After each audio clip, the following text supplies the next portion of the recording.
How to live chat on Temu shopping app. Welcome and let's get right into this tutorial. If you are facing with any of the bug or the glitch issue, or you have some of the query regarding your order and you want to live chat with an agent on your Temu, it is pretty simple.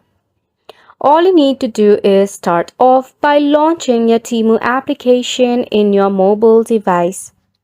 Make sure that your application is up to date and you are logged in into your Temu account. Over here, in order to start a live chat, just tap on the U icon. At the very top, you will see the support icon or the headset icon. Click on it. Now, you'll be contacting to the support agent. At the bottom, you will see Contact Us bubble. Just click on it.